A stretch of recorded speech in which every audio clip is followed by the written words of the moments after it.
కేంద్ర బిందువుగా ఈ చర్చలు కొనసాగుతున్నాయి. ఈ చర్చల సందర్భంగా అప్పుడప్పుడు ముఖ్యంగా మొన్న మహారాష్ట్ర ఎన్నికల సందర్భంగా పాత్రికేయ మిత్రులు శ్రీ రాహుల్ గాంధీ గారి పత్రికా సమావేశంలో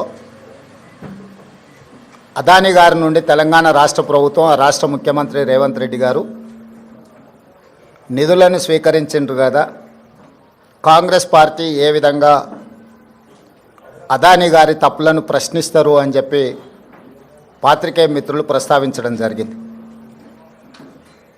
పాత్రికేయ మిత్రులకు చాలా సందర్భాలలో నేను వివరణ ఇచ్చిన, రాహుల్ గాంధీ గారు కూడా విస్పష్టంగా ఒక అంశాన్ని ప్రస్తావించారు.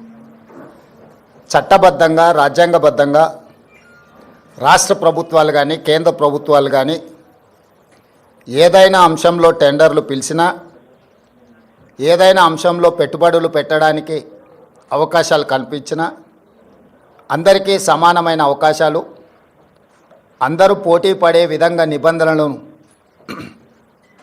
తయారు చేసి నిబంధనల మేరకు టెండర్లను నిర్వహించి అందులో ఎవరు ఆ టెండర్లలో రాణిస్తే వాళ్లకు కాంట్రాక్ట్లు ఇవ్వడం కానీ, లేదా ఏదైనా పనులను కేటాయించడం కానీ, ఏదైనా విషయాలతో అదానీనే కాదు, అంబానీ కావచ్చు, టాటా కావచ్చు, బిర్లా కావచ్చు, ఈ దేశంలో ఉండే ఏ సంస్థలకైనా రాజ్యాంగబద్ధమైన రక్షణ ఉంటుంది, వాళ్ళు పెట్టుబడులు పెట్టడానికి అవకాశం ఉంటుందని రాహుల్ గాంధీ గారు వివరించడం జరిగింది. అయినా జర్నలిస్టులు కావచ్చు, రాజకీయ పార్టీలు కావచ్చు, పదే పదే తెలంగాణ రాష్ట్ర ప్రభుత్వానికి ప్రతిష్టాత్మకంగా తెలంగాణ రాష్ట్ర ప్రభుత్వం భావించి ప్రారంభించిన యంగ్ ఇండియా స్కిల్స్ యూనివర్సిటీకి కార్పస్ ఫండ్ కింద రాష్ట్ర ప్రభుత్వం నిధుల స్వీకరణ కోసం చేస్తున్న ప్రయత్నంలో భాగంగా చాలా సంస్థలు ముందుకొచ్చి రాష్ట్ర ప్రభుత్వం ప్రారంభించిన ప్రతిష్టాత్మకమైన యంగ్ ఇండియా స్కిల్స్ యూనివర్సిటీకి నిధులను ఇవ్వడం జరిగింది. దాంట్లో భాగంగానే అదానీ సంస్థ కూడా 100 కోట్ల రూపాయలను కార్పొరేట్ సోషల్ రెస్పాన్సిబిలిటీ కింద తెలంగాణ రాష్ట్ర ప్రభుత్వం ప్రారంభించిన యంగ్ ఇండియా స్కిల్స్ యూనివర్సిటీకి ఇస్తాము అని చెప్పి ఆమోద లేఖ ఇవ్వడం జరిగింది. ఈ అంశాన్ని ప్రస్తావించడం ద్వారా అదేదో అదానీ గ్రూప్ తెలంగాణ రాష్ట్ర ప్రభుత్వానికో ముఖ్యమంత్రి గారికో అప్పనంగా 100 కోట్ల రూపాయలు ఇచ్చినట్టుగా అనవసరమైన చర్చలకు రాద్ధాంతానికి తావిస్తున్నది. వాస్తవంగా ఇన్కమ్ ట్యాక్స్ క్లియరెన్స్ లేకపోవడం వల్ల ఇన్కమ్ ట్యాక్స్ నుంచి మినహాయింపు తీసుకోవడానికి రాష్ట్ర ప్రభుత్వం చేస్తున్న ప్రయత్నము నిన్న మొన్ననే 80B కింద రాష్ట్ర ప్రభుత్వానికి యంగ్ ఇండియా స్కిల్స్ యూనివర్సిటీకి అనుమతి ఇవ్వడం జరిగింది. ఇప్పటి వరకు ఏ సంస్థ నుంచి కూడా తెలంగాణ రాష్ట్ర ప్రభుత్వం తన ఖాతాలోకి ₹1 కూడా తీసుకోలేదు, ఇంక్లూడింగ్ అదానీ. అయితే అనవసరమైన చర్చలలో తెలంగాణ ప్రతిష్ట కానీ, వ్యక్తిగతంగా నా గురించి చర్చ జరగడం, మా మంత్రివర్గ సహచరులకు నాకు ఎలాంటి సుతారము ఇష్టం లేదు. అందుకే స్పష్టంగా నిన్ననే రాష్ట్ర ప్రభుత్వం తరఫున అదానీ గ్రూప్ ఆఫ్ కంపెనీస్కి మా అధికారి జయేష్ రంజన్ ద్వారా లేఖ రాయడం జరిగింది. జరుగుతున్న వివాదాలు, ఆరోపణలు, రకరకాల పరిస్థితుల వల్ల తెలంగాణ రాష్ట్ర ప్రభుత్వం మీరు ముందుకు వచ్చి ఉదారంగా తెలంగాణ యంగ్ ఇండియా స్కిల్స్ యూనివర్సిటీకి ఇస్తాన్న 100 కోట్ల రూపాయలను తెలంగాణ రాష్ట్ర ప్రభుత్వము స్వీకరించడానికి సిద్ధంగా లేదు. కాబట్టి దయచేసి మీ 100 కోట్ల రూపాయలను యంగ్ ఇండియా స్కిల్స్ యూనివర్సిటీకి బదిలీ చేయొద్దు అని చెప్పి విస్పష్టంగా వారికి లేఖ రాయడం జరిగింది. ఈ పత్రికా సమావేశం ద్వారా పక్క రాష్ట్రాలు, పక్క దేశాలలో అదానీ గ్రూప్ ఆఫ్ కంపెనీస్ మీద జరుగుతున్న వివాదానికి తెలంగాణ రాష్ట్ర ప్రభుత్వానికి ఎలాంటి సంబంధం లేదు. అదేవిధంగా ఒక గొప్ప ఉద్దేశంతో లక్షలాది తెలంగాణ నిరుద్యోగ యువకులకు సాంకేతిక నైపుణ్యాన్ని నేర్పించడం ద్వారా ప్రపంచంతో పోటీ పడాలన్న ఆలోచనతోని యంగ్ ఇండియా స్కిల్స్ యూనివర్సిటీని ప్రారంభించినము. ఒక సదుద్దేశంతో ఒక గొప్ప ఆలోచనతో ప్రారంభించిన యూనివర్సిటీ వివాదాలకు లోను కావడం నా మంత్రివర్గ సహచరులకు నాకు తెలంగాణ రాష్ట్ర ప్రభుత్వానికి ఇష్టం లేదు. అందుకే తెలంగాణ రాష్ట్ర ప్రభుత్వము అదానీ సంస్థ నుంచి 100 కోట్ల రూపాయలను స్వీకరించకూడదు అని నిర్ణయం తీసుకున్నది. ఈ విషయాన్ని మీడియా మిత్రుల ద్వారా సమాజానికి మేము చెప్పదలుచుకున్నాము. అనవసరమైన వివాదాలలో మా రాష్ట్ర ప్రభుత్వాన్ని మమ్మల్ని లాగొద్దు అని చెప్పి మీడియా మిత్రులందరికీ కూడా నేను సూచన చేస్తున్నా. రాజకీయ పార్టీలకు కూడా నేను సలహా ఇవ్వదలుచుకున్నా. రాష్ట్ర ప్రభుత్వ ప్రయోజనాల కోసం తీసుకున్న నిధులను కూడా రాజకీయ కోణంలో ఆరోపణలు చేయడం ద్వారా నిరుద్యోగ యువకులకు నష్టపరిచే విధంగా వ్యవహరించే వాళ్లకు రాష్ట్ర ప్రభుత్వం ఈ నిర్ణయం తీసుకున్నది. వాళ్ళందరూ కూడా ఈ అంశాన్ని పరిగణలోకి తీసుకోవాల్సిందిగా నేను ఈ సందర్భంగా తెలియజేస్తున్నా.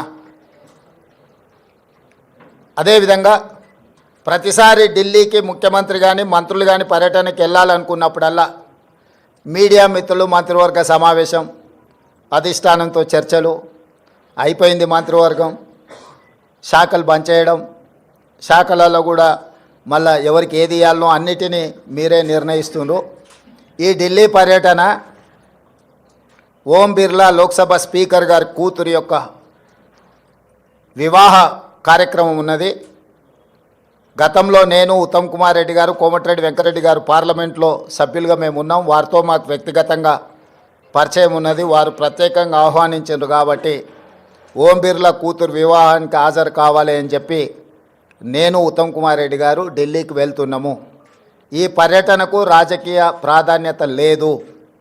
ఈరోజు సాయంత్రం వివాహ కార్యక్రమంలో పాల్గొని రేపు తెలంగాణకు సంబంధించిన లోక్సభ రాజ్యసభ సభ్యులతో ఒక సమావేశాన్ని ఏర్పాటు చేసి రాష్ట్ర ప్రభుత్వానికి రావాల్సిన నిధులు, ఇవ్వవలసిన అనుమతుల మీద కేంద్ర ప్రభుత్వంలో మంత్రులను ప్రధానమంత్రితో సహా లోక్సభలో ప్రస్తావించడానికి అవసరమైన విషయాలను వాళ్ళతో చర్చించి వాళ్ళకు కొన్ని సూచనలు చేసి దానికి సంబంధించిన లేఖలు మా పార్లమెంట్ సభ్యులందరికీ కూడా ఇచ్చి పార్లమెంట్లో ప్రస్తావించడానికి అవసరమైన సమాచారాన్ని వాళ్ళకి ఇవ్వడం ద్వారా తెలంగాణ రాష్ట్ర ప్రజల యొక్క ప్రయోజనాలను, రాష్ట్రానికి రావాల్సిన నిధులను, అనుమతులను రాబట్టుకోవడానికి ఒక కార్యాచరణ రేపు నిర్ణయించుకుంటాము.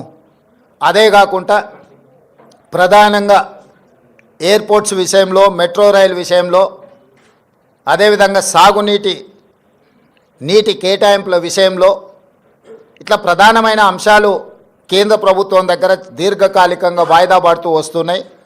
రేపు ఎవరైనా మంత్రులు అందుబాటులో ఉంటే అది డిఫెన్స్ కావచ్చు, అర్బన్ డెవలప్మెంట్ కావచ్చు, జలశక్తి కావచ్చు, ఎయిర్పోర్ట్ అథారిటీ రిలేటెడ్ ఇష్యూస్ కావచ్చు, మంత్రులు ఎవరైనా ఉంటే రేపు అపాయింట్మెంట్స్ ఒకవేళ దొరికితే అందుబాటులో ఉన్న ఎంపీలు, అందుబాటులో ఉన్న మంత్రులము ఆయా కేంద్ర మంత్రులను కలిసి రాష్ట్రానికి రావాల్సిన నిధులను, అనుమతులను రాబట్టుకోవడానికి ప్రయత్నం చేస్తాము.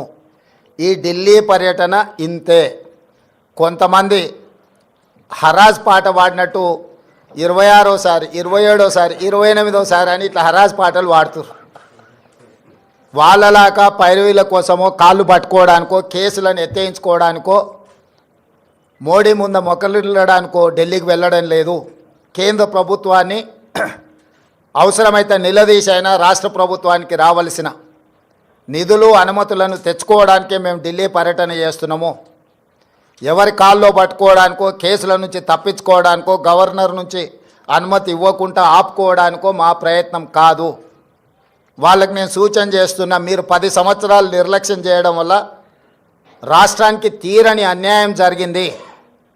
కేంద్ర ప్రభుత్వాన్ని ప్రశ్నించాల్సిన మీరు కేంద్ర ప్రభుత్వంతో అంటగాగి మనకు బయ్యారం ఉక్కు కర్మాగారం కావచ్చు, కాజీపేట రైల్వే కోచ్ ఫ్యాక్టరీ కావచ్చు, IIITలు కావచ్చు, లేకపోతే గిరిజన యూనివర్సిటీ కూడా 10 సంవత్సరాలు ఆలస్యం కావచ్చు, ఎన్టీపీసీ ద్వారా ప్రారంభించాల్సిన 4000 మెగావాట్ల విద్యుత్ అంశం కావచ్చు, బ్యాక్వర్డ్ డిస్ట్రిక్ట్స్ డెవలప్మెంట్ ఫండ్స్ కావచ్చు, బీఆర్జీఎఫ్, ఇట్లాంటివి కూడా చాలా విషయాలలో తెలంగాణ రాష్ట్రానికి 10 సంవత్సరాలలో వేల కోట్ల నష్టం జరిగింది.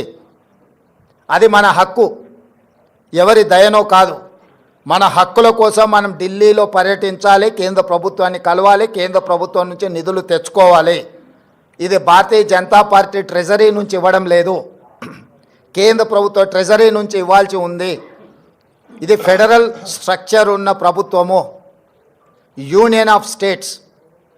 వివిధ రాష్ట్రాలతో కూడుకున్న కేంద్ర ప్రభుత్వం వివిధ రాష్ట్రాలకు ఇవ్వాల్సిన నిధులను ఖచ్చితంగా ఇవ్వాల్సిందే. రాజకీయ పక్షపాత వైఖరితోనే